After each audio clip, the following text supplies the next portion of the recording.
Hello students, today we'll see the topic Human Genome Project. What are the different perspectives under this Human Genome Project? What are the applications and outcomes of this Human Genome Project that we are going to see today? As the name suggests, the Human Genome Project is an international scientific research project. This project aims to determine the complete sequence of nucleotide base pairs that make up human DNA and all the genes it contains. It remains world's largest collaborative biological project till now. The idea actually was given by the US government in 1984 and it was launched officially by US government in 1990 and declared complete in 2003. This Human Genome Project has certain goals like to identify and map all the 20,000 to 25,000 genes approximately in human DNA, to determine the sequences of 3 billion chemical base pairs that make up the human DNA, which includes the different parts of the genes, to store this information in databases. That is also a very important goal, because when you perform the sequencing and analysis of these large parts of DNA, it needs to stored somewhere, and that large data has been stored in the biological databases like we now see the NCBI or the Gene Bank and many more such databases. To discover more efficient technologies for data analysis, whatever the existing technologies were there at that time should be improved and added to analyze this particular data. Allow the private sector access the informations and technologies that arise from the project.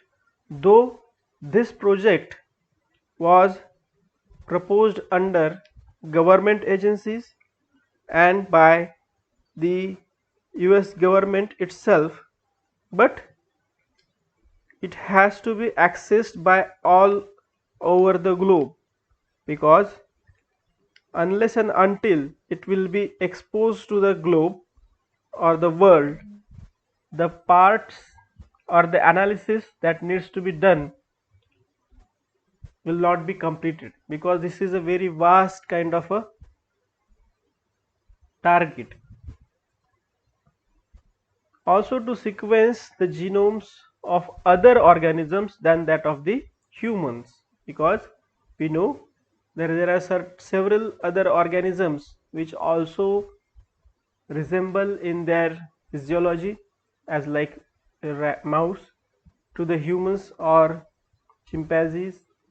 So we also need to analyze their data or their sequences, and at the end the final goal was to address ethical, legal and social issues under Human Genome Project. Participating countries and funding agencies of this Human Genome Project was various, like I told, in 1980, though the US government decided to propose the idea and the Human Genome Project concept, but several other countries are also involved in this research. It's like United States itself, United Kingdom, Japan, France, Germany, Canada, and China. These were the major countries in their different universities and research center. This particular whole project was started.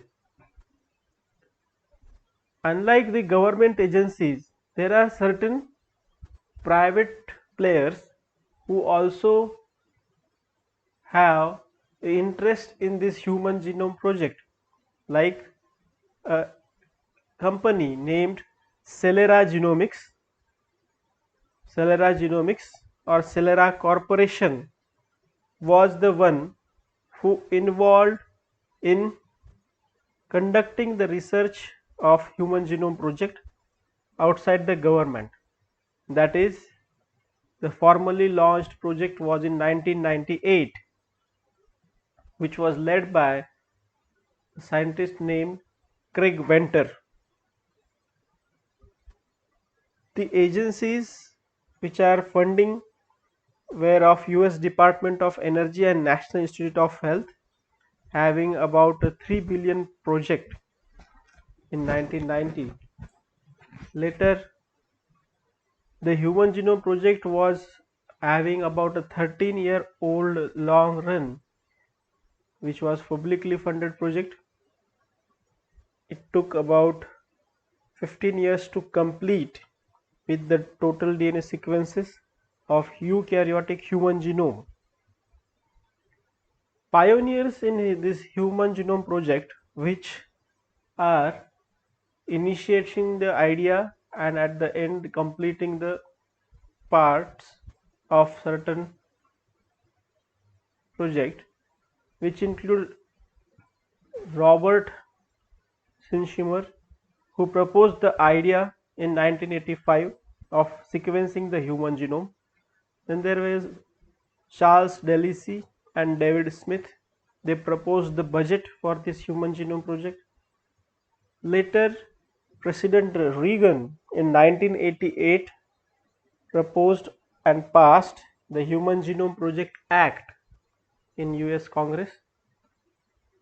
The NIH Genome Program, means National Institute of Health Genome Program, which is publicly funded or the government led Human Genome Project, was headed by James Watson.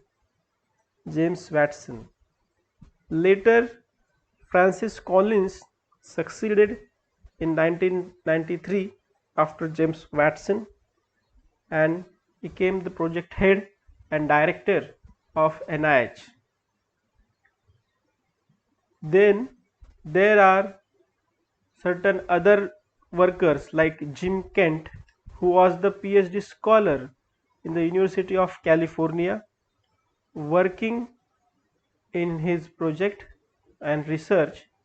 He developed a software known as Gig Assembler.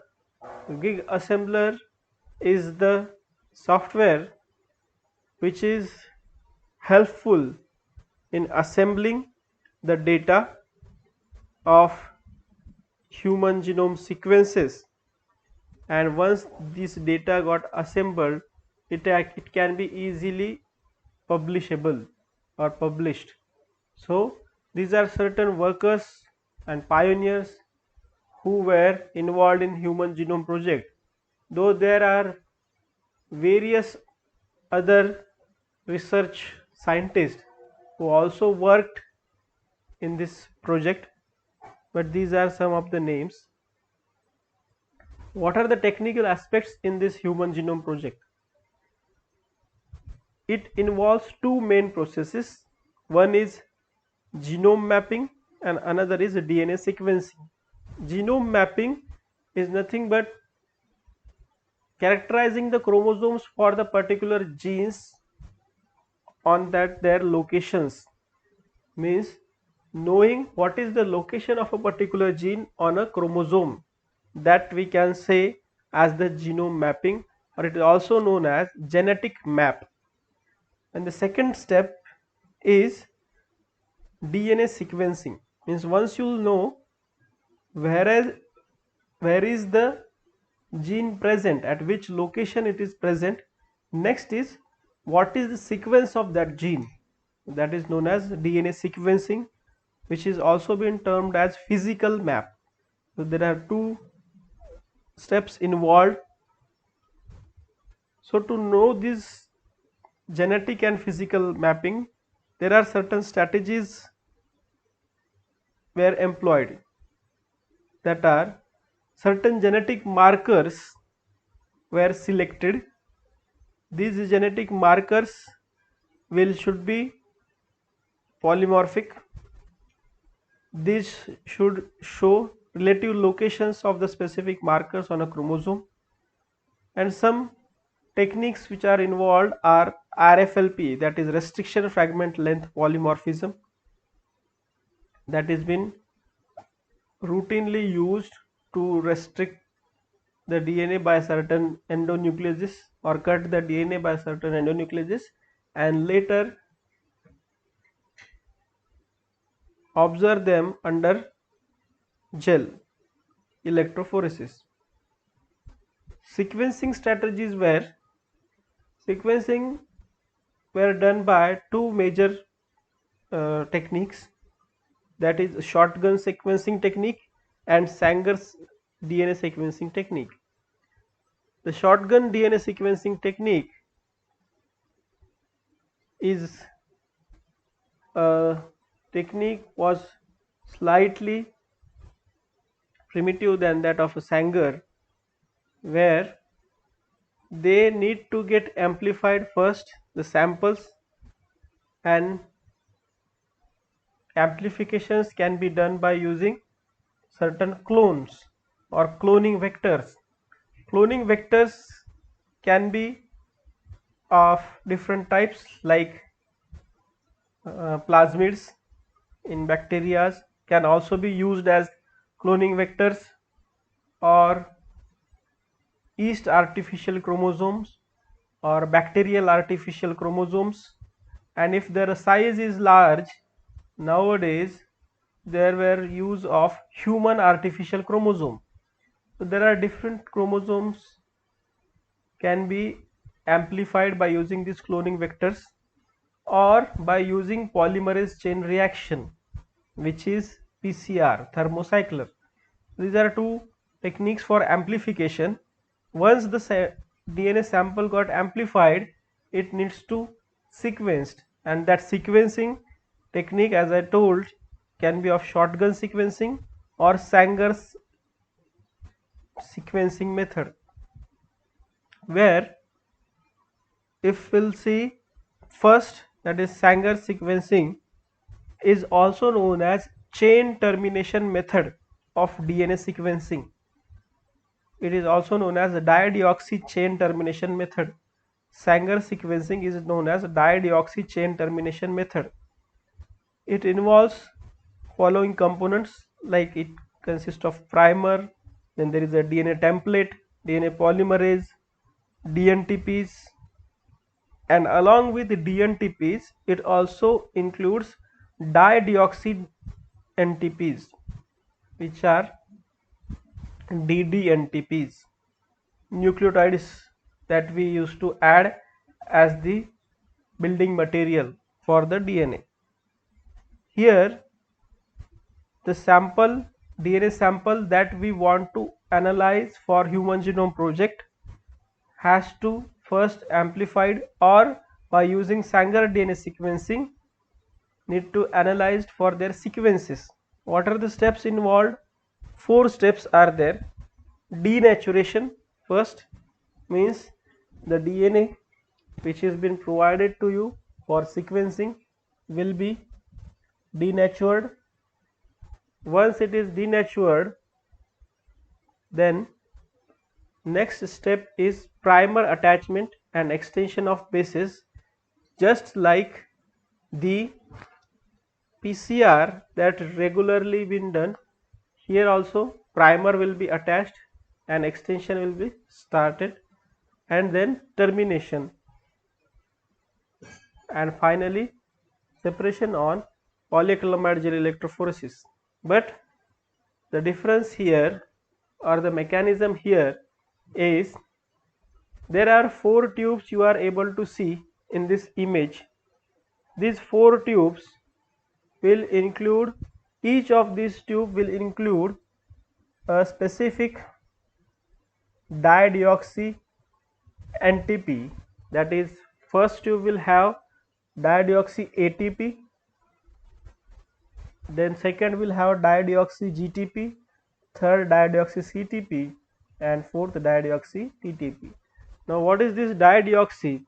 We know that in this image you are able to see at this particular position a dideoxynucleotide is there. We know in DNA it is deoxyribose sugar having, but in deoxyribose sugar we know that the ribose sugar lacks a oxygen at second number carbon, but in dideoxy third number carbon also lacks a oxygen. So that's why it is known as dideoxy. Two carbons are devoid of oxygen, so that is known as dideoxy. So this is how we can form a dideoxynucleotide, and that can be used in amplification. Now where we'll see in this initiation process, the DNA that we have used been started with the amplification process, initiation process. The primer got attached, and when it is going to amplify or extension will takes place, we will add a dideoxy ATP here in this tube, first tube.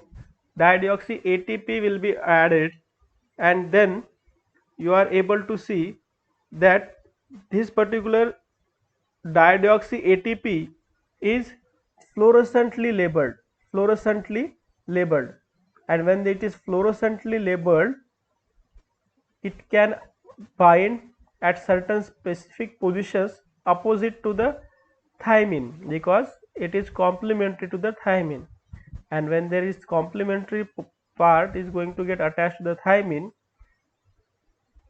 further process of extension will get halted, because now it is a dideoxy, and that is dideoxy sugar cannot form further the phosphodiester bond, so ultimately it is going to get stopped, and this is going to get stopped at different positions, like at first T or second T or might be third T.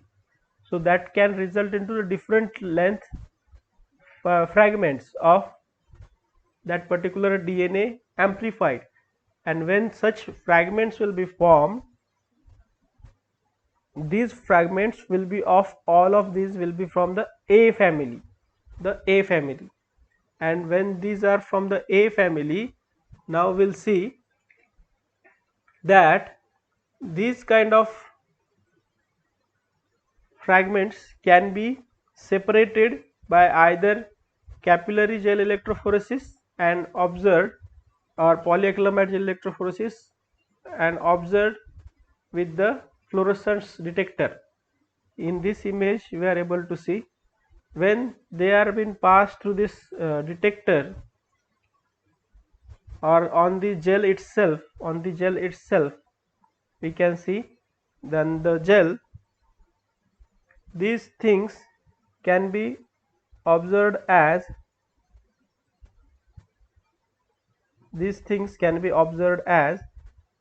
the sequence of DNA, means when the first fragment or the band that you will see will be of the very smallest of the DNA, सबसे छोटा जो fragment बनेगा वो सबसे आगे आएगा, तो सबसे छोटा जो फ्रैगमेंट होगा वो एक ही बैंड का होना चाहिए, एक न्यूक्लियोटाइड का होना चाहिए, तो we can see that it is of this under this DATP, dideoxy ATP, dideoxy ATP.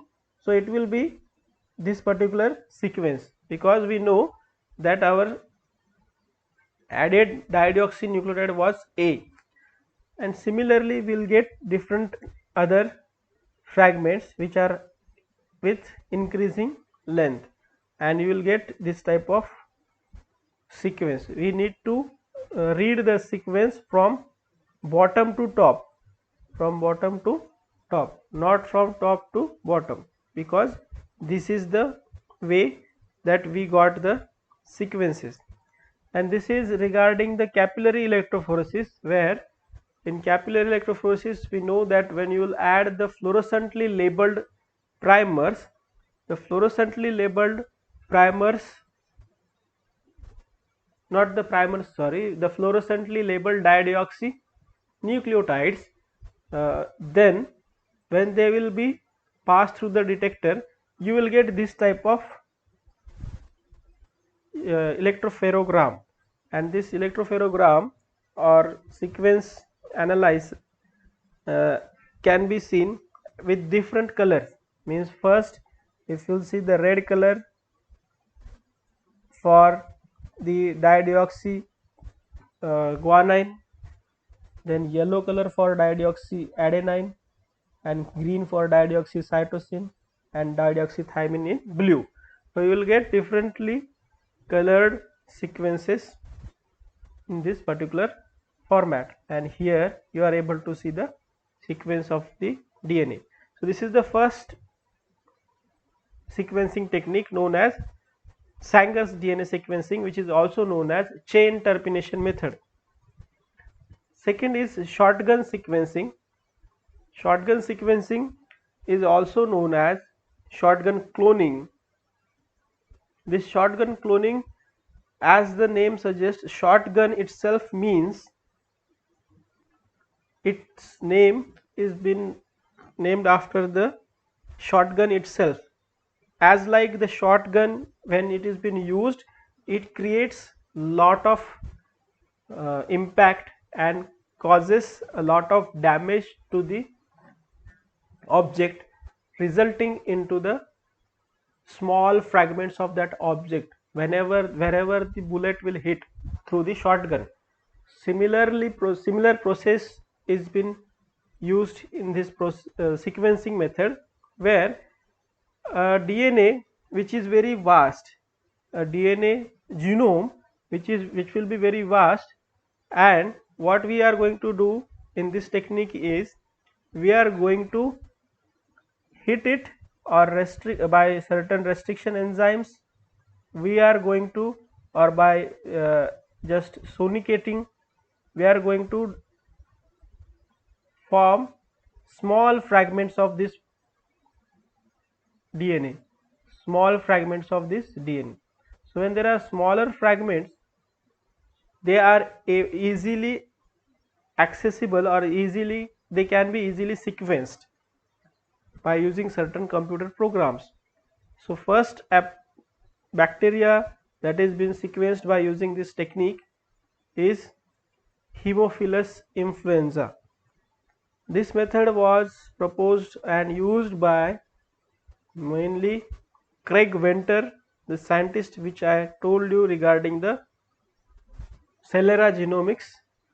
So they used shotgun sequencing method for Human Genome Project. Here you are able to see that this is the green color part is the total genome, but it is very difficult to sequence the whole genome. So for that, it has to first fragmented into small parts, like here these are the overlapping regions, and later either sequencing by Sanger's DNA technology, or by chemical cleavage method, Maxim Gilbert chemical cleavage method. These overlap patterns will be cloned in different vectors, like here you can see, and then analyzed.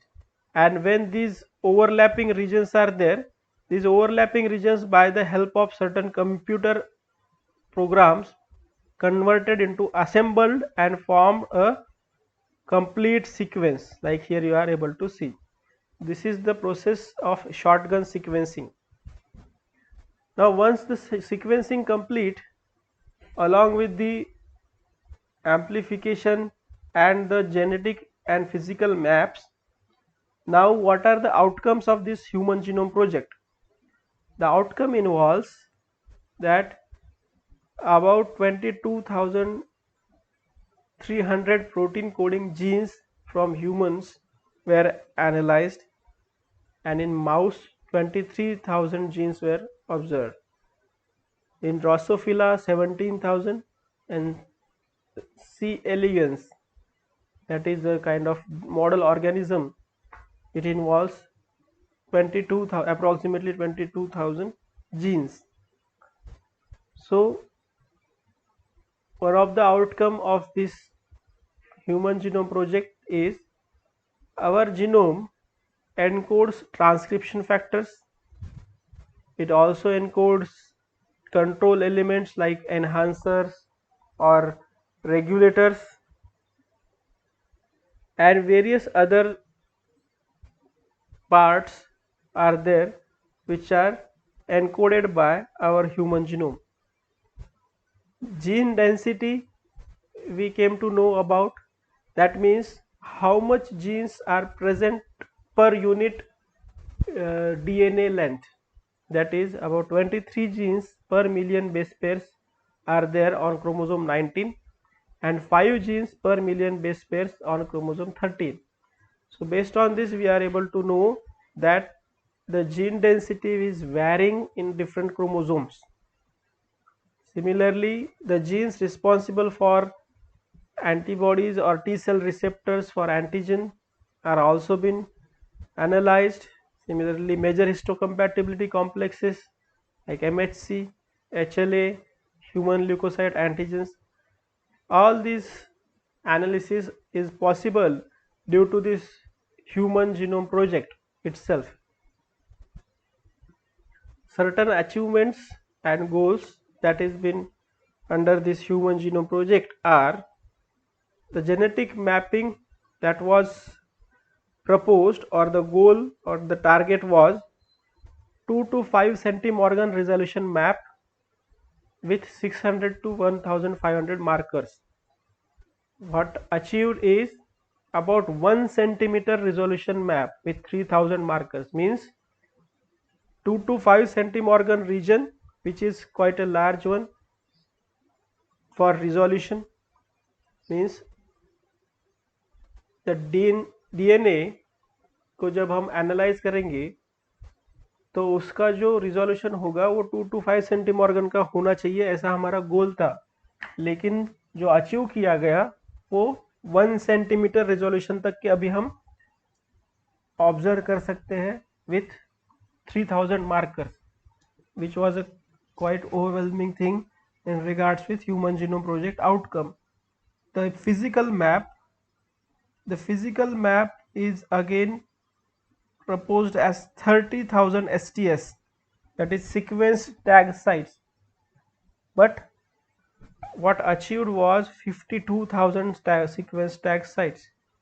So this is very important that various different regions of the DNA are able to sequenced and tagged also for their positions. DNA sequence, 95% of the gene DNA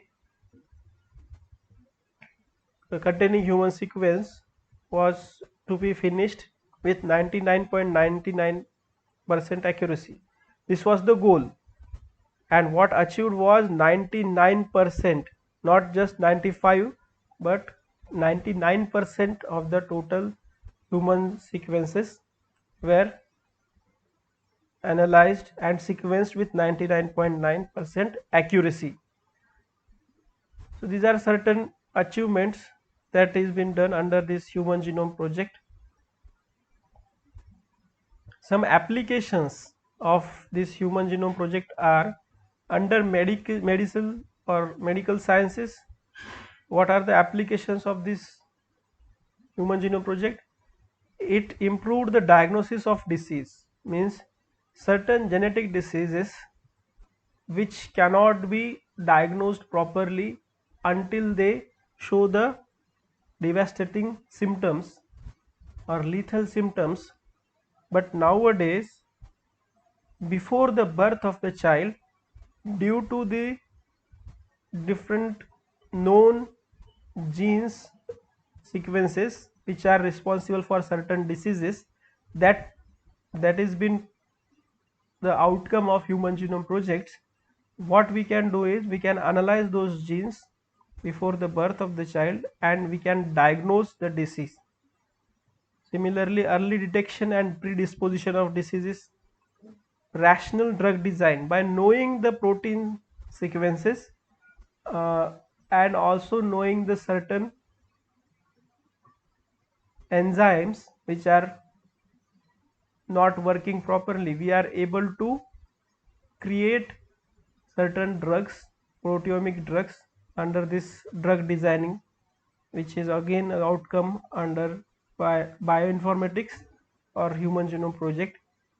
Gene therapy means by curating the gene which is faulty, we are able to know the cure for the particular genetic diseases. Organ replacement also is very easily advanced under this medical applications. Then microbial genome research. What is the microbial genome research been affected? How it is affected by this Human Genome Project is by knowing the lot of new sequences of different bacteria, we are able to know the genes which are responsible for production of biofuel. So new energy sources been searched. Environmental monitoring was done easily to detect pollutants. Biological and chemical warfare agents that were used by in the bio warfare was can easily be detected. Safe and efficient toxic waste cleanup, by knowing the bioremediation processes under this Human Genome Project, by genetic engineering we are able to remove the waste, toxic waste from the environment, just like by creating certain bacteria which having multiple roles. By adding multiple genes in it, we can easily remove the toxic waste from the environment. DNA forensics is also affected positively in this Human Genome Project by creating specific STR markers, and by knowing their sequences we are able to establish the paternity and the family relations easily, identify the endangered and protected species into wildlife, and various other applications in forensics are there. Similarly, in agriculture, creating the disease and insect resistant crops by genetic engineering, or more productive crops or farm animals, uh, crops with more nutritious produce, and similarly creating biopesticides by genetic engineering. And nowadays edible vaccine concept is also there, where food products been incorporated with certain genes which results into the vaccination of a particular individual. This is how the Human Genome Project is, it can be used for different varied disciplines in their applications. I hope you people are getting these things. Thank you for listening.